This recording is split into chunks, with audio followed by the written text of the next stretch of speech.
지난주 메디티 증권회사 신호회 모임에 갔었습니다. 한 달에 한 번씩 신호회 회원들이 모여서 예배를 드리는데요. 지난주 목요일 저녁에 이제 예배 드리는 시간입니다. 시간이 되어서 예배 장소인 강당으로 이제 올라가고 있는데 벌써부터 힘찬 찬송이 이제 들려오기 시작했습니다. 그 시간은 모두가 퇴근한 조용한 시간인데 이 신호회 회원들은 퇴근하지 않고 한 달에 한 번 다 모여서 예배를 드리고 찬양하고 그 자리를 거룩한 복된 예배 자리로 바꾸고 있었습니다. 참 이렇게 설교하기 시작한 전부터 얼마나 참 큰 감동이 몰려오는지, 야, 이들이 주님을 부끄러워하지 않구나, 이곳에서 주님을 찬양을 주저하지 않구나, 비록 부족한 것이 많이 있다 할지라도 그래도 나의 주 되시고 나의 고백을 이들이 과감하게 표현하구나. 다니엘의 세 친구가 생각났습니다. 다니엘도 이렇게 노래했겠다. 요셉이 생각났습니다. 바로의 밑에서 이방인으로 나그네로 살았지만 그러나 바로의 심부름을 하면서 요셉도 이렇게 노래했겠구나. 이방의 땅에 주님을 담대히 인정하는 그들로 그 무리들이 메리지 증권뿐만 아니라 각 신회마다 얼마나 많이 있는지, 각 직장마다 얼마나 많이 있는지 주님은 지난 목요일날 그들을 만날 수 있도록 해주셨습니다. 오늘 본문은 마리아의 찬양입니다. 누가는 예수님의 탄생과 관련해서 찬양 셋을 아주 소중하게 기록하고 있고 우리에게 전달해주고 있습니다. 첫 번째 찬양은 세례요한의 아버지가 세례요한을 놓고 불렀던 찬양이고, 두 번째 찬양은 시므온이 예수님을 성전에 들어온 그 어린아이 예수님을 끌어안고 불렀던 찬양이고요. 세 번째는 오늘 본문에 있는 마리아가 불렀던 찬양입니다. 이 찬양에는 다 제목이 붙어져 있습니다. 첫 번째 사가야가 불렀던 찬양은 베네딕투스, 그러니까 복이 있으라. 그래서 이 찬양이 첫 번째 말을 라틴어로 번역해서 그 찬양의 제목을 붙였어요. 베네딕투스. 두 번째 시몬이 불렀던 말, 그 노래는 눔크 디미티스. 이 눔크 디미티스란 말은 어떻게 보면 지금은 관용어처럼 아주 유명한 말이 되어버렸습니다. 성경에 있는 말인데 이건 뭐냐면 주님 나를 이제 데려가시도 좋다는 고백입니다. 시몬이 예수님을 끌어안고 이렇게 고백합니다. 주님께서 나를 이제 편안히 놓아주시는구나. 눔크 디미티스. 여러분 우리가 지금 고백 한번 얼마나 좋을까요? 주님 달려갈 길을 다 달렸고 선한 싸움 다 싸웠고 내 믿음을 지켰습니다. 이제 나는 주님 만날 갈 준비가 되었습니다. 눔크 디미티스. 마지막으로 오늘 마리아가 불렀던 이 찬양의 제목은 매그니피카트입니다. 내가 주님을 높이고 주님을 찬양한다. 이 세 노래 가운데 가장 온전하고 분명히 있고 가장 깊이가 있고 가장 이스라엘의 전체 역사와 예수님의 오심을 반영하는 노래는 바로 이 마리아의 노래 매그니피카트라고 사람들이 이야기합니다. 오늘은 대강절 이제 마지막 주일이고요. 이제 이틀만 지나면 성탄절입니다. 이 대강절 마지막 주일에 주님 우리에게 말씀합니다. 주님을 찬양하고 높여라. 마리아처럼 높여라. 오늘 본문의 배경을 잠시 설명하면요. 천사가 마리아에게 나타났습니다. 지난주 말씀이죠. 마리아가 깜짝 놀랐지만 마리아는 말씀대로 되리이다. 이렇게 고백합니다. 천사가 한 번 더 마리아에게 좀 가르쳐주는 내용이 있습니다. 네가 혹시 이걸 믿지 못하겠구나. 하나님의 기적적인 잉태함이 이게 믿어지지 않거든. 하나님의 기적적으로 잉태한 또 다른 여인이 있는데 엘리사벳이다. 그 여인을 가서 한번 만나봐라. 그래서 마리아는 천사가 떠난 다음에 달려가서 그 엘리사벳 여인을 만납니다. 그 거리는 짧지 않습니다. 사흘길입니다. 100km입니다. 여성이 그 혼자 달려간다는 게 쉽지 않습니다. 그런데 마리아는 엘리사벳을 꼭 만나야 되겠다는 생각이 듭니다. 그래서 달려가서 엘리사벳을 만났습니다. 엘리사벳을 보는 순간 엘리사벳의 태중에 있는 아기가 막 뛰어넘습니다. 그래서 엘리사벳을 알아본 거죠. 이 마리아 속에 있는 잉태된 이 두는 보통 분이 아닌가. 그래서 이 둘이 하나님을 찬양하고 이어서 마리아가 찬양한 내용이 오늘 본문입니다. 자, 그런데 여러분, 이 두 여인의 만남이라는 것은 너무 아름답습니다. 엘리사벳은요 늙었습니다. 노인입니다. 마리아는 처녀입니다.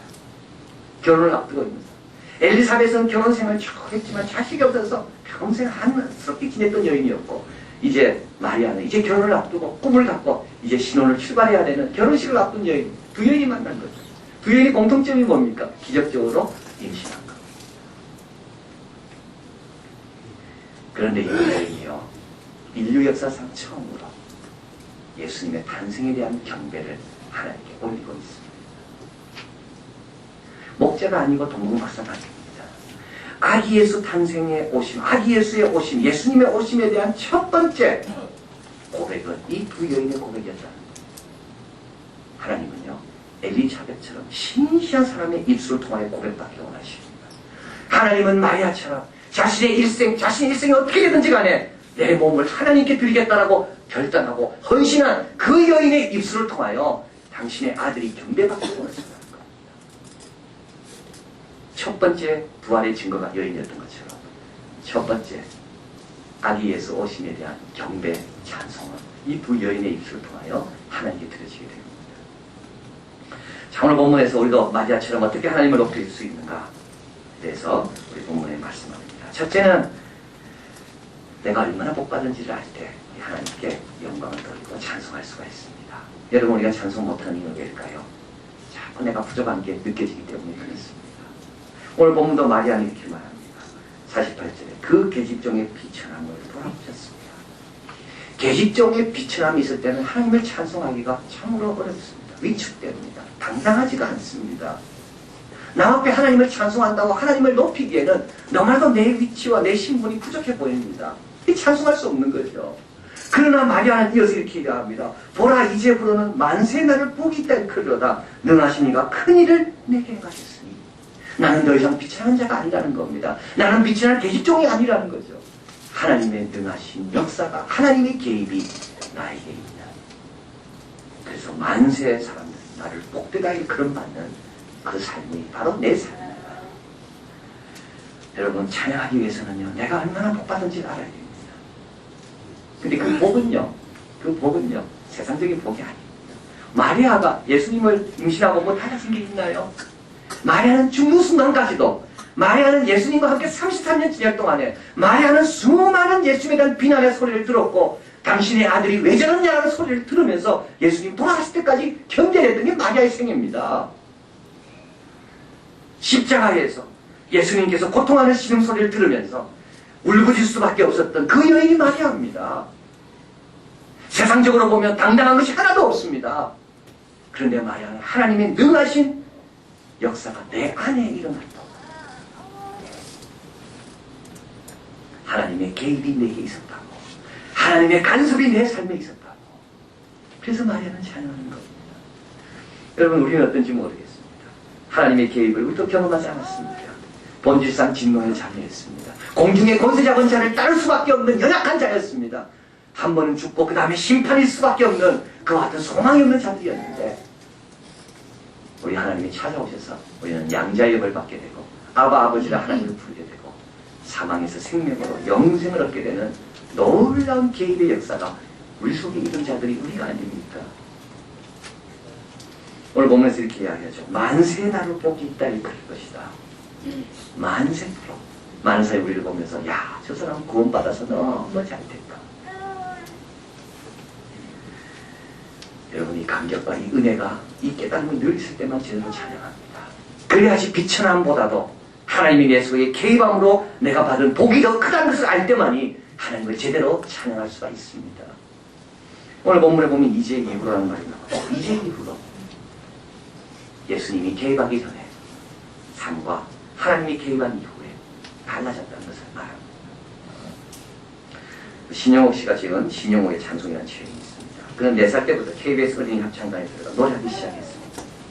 줄리아드 음대 가서 성악을 전공했고 그리고 메트로폴리탄 오페라 오디션에 나갔지만 번번이 낙방할 때마다 좌절하게 되고 미국까지 와서 자기 엄마가 자기를 위해서 얼마나 고생하고 수고했는데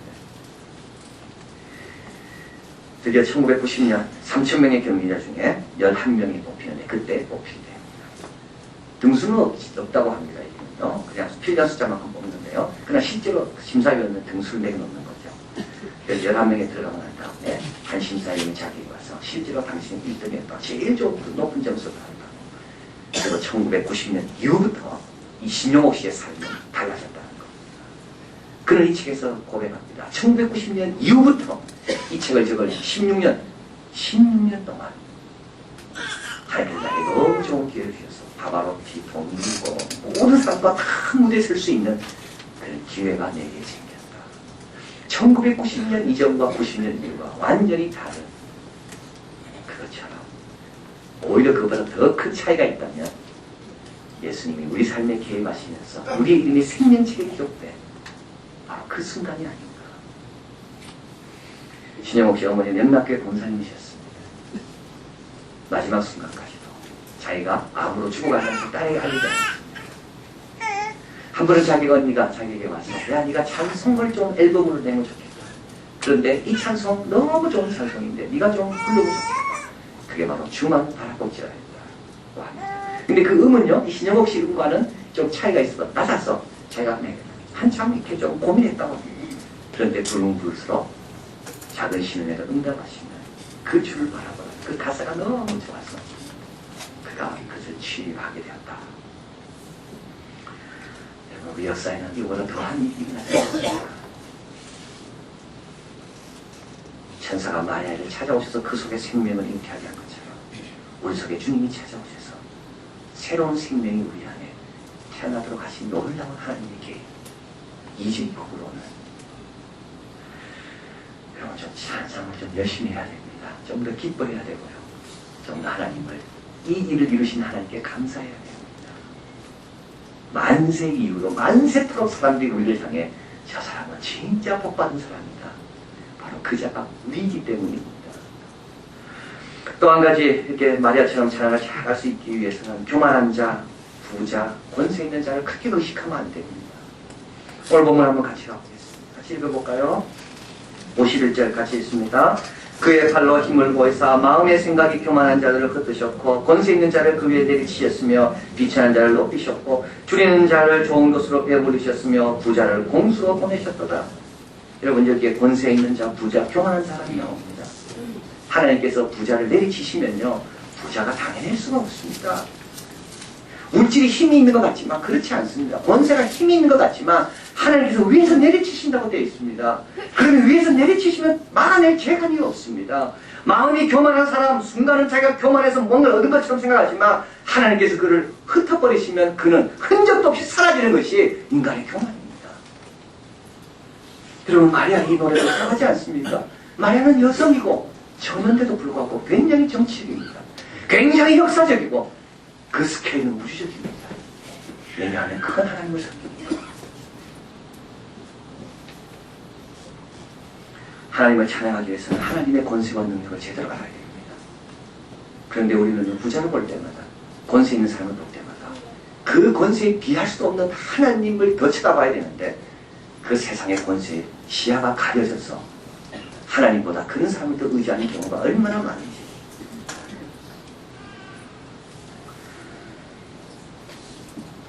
춘추전국 시대 조나라 태몽왕이 있었습니다. 그는 검술을 너무 좋아했기 때문에 왕국의 검객만 또 3,000명이나 되었다고 합니다. 서로 검술을 겨루게 하고 그것을 지켜보면서 쾌락을 느끼고 즐거움을 느끼고 그러나 국정은 엉망이 되어가고 있고 검객들은 1년에 100명씩 죽어가는 이를 보다 못한 태자가 장자에게 찾아와서 부탁을 했습니다. 우리 국왕은 우리 아버지 좀 고쳐달라고. 이 검술에 빠져있는 아버지 좀 건져달라고. 장자는 그 부탁을 듣고 검객으로 분장을 해서 국왕 앞에 나서게 됩니다. 그리고 왕에게 이야기합니다. 나에게는 검이 3종류가 검이 있는데 왕, 당신이 나에게 하나 선택해 주면 내가 그 검으로 여기 있는 검객 가운데 최고의 검객과 내가 한번 싸워보겠다. 3검 중에 하나를 택해달라고. 첫째 검은 천자의 검이다 라고 말합니다. 제나라 대산을 검의 날로 하며 진위 2나라를 검의 등으로 하고 주송 2나라를 검의 콧등으로 삼으며 한위 2나라를 검의 손잡이로 하는 검. 이러한 검을 곧장 세우면 앞에서 당할 자가 없고 치켜들면 위에서 당할 자가 없고 내려찍으면 밑에서 당할 자가 없고 휘두르면 사방에 당할 것이 없으니 위로는 떠있는 구름을 가르고 아래는 지맥을 절단할 수 있는 이 검, 천자의 검. 두 번째 또 검이 있는데 제후의 검이다.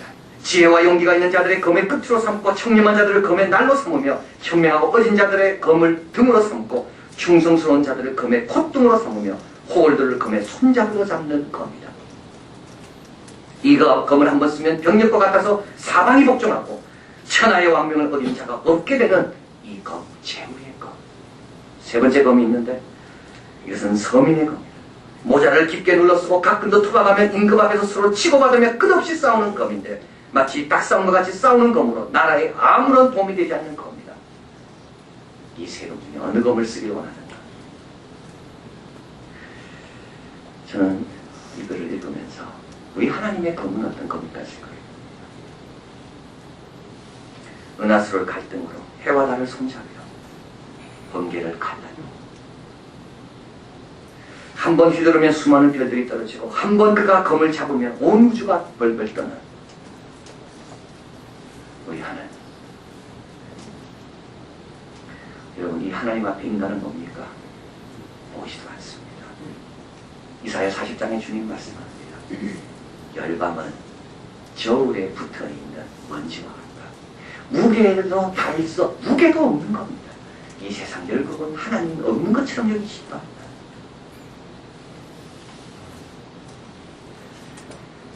그래서 우리는 하나님을 높여야 됩니다. 여러분, 사람의 권세 앞에 그렇게 위축되지 마십시오. 우리 주님이 호흡 걷어가면 아무것도 아닙니다. 존 우드는 다음과 같이 말했습니다. 재능은 하나님이 주신 것이니 겸손해라. 명성은 인간이 주는 것이니 감사해라. 자만은 자아가 주는 것이니 조심해라. 하나님을 찬양하려면 하나님을 제대로 봐야 됩니다. 권세 있는 자도 제대로 봐야 됩니다. 힘 있는 자도 제대로 봐야 됩니다. 그 위에 내리치시면 아무도 막아낼 수 없는 별 볼 일 없는 똑같은 인생들이라는 것. 자, 그래서 마리아는 그 하나님, 그 큰 하나님을 바라보면서 찬양하고요. 마리아는 비천했지만 내 속에 계획하신 하나님께서 내가 복받은 사람이라서 알면서 찬양하고요. 마지막은 한 가지 더, 마리아가 힘있게 찬양할 수 있었던 것은 하나님의 신실하심을 보았기 때문입니다. 오늘 본문 또 한번 같이 또 읽겠습니다. 54절 55절입니다. 그 종 이스라엘 도사 긍휼히 여기시고 기억하시되 우리 조상에게 말씀하신 것과 같이 아브라함과 및 그 자손에게 영원히 하시리로다. 여러분, 우리 그 마리아가 뭐라 말씀합니까? 하나님은 이스라엘 종을 도우시는 분입니다.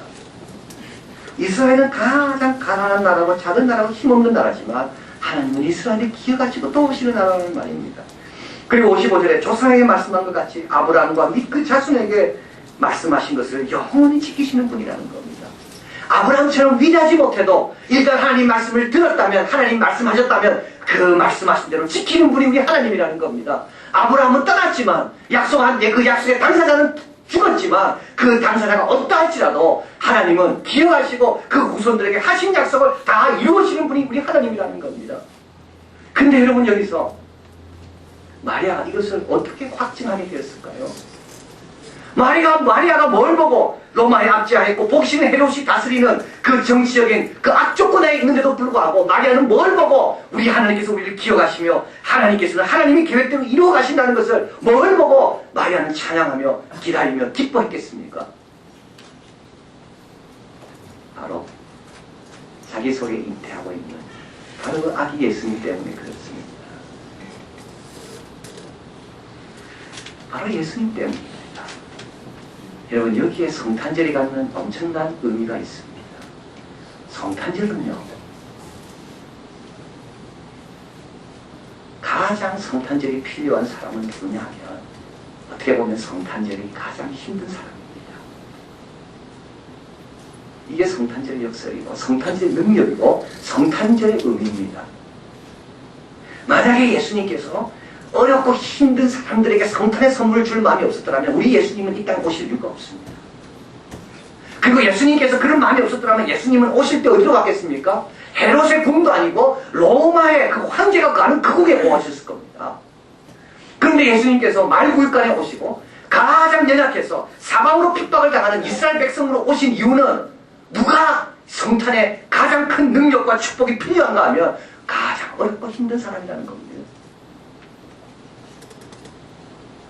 우리 예수님께서 성탄을 통해 가장 성탄에 먼저 초청을 하고 싶은 분들이 있다면 누구냐 하면 바로 이 성탄이 부담스럽고 이 성탄이 나를 괴롭히고 이 성탄 때문에 이 성탄이 좀 비켜갔으면 하는 그런 사람이라는 겁니다.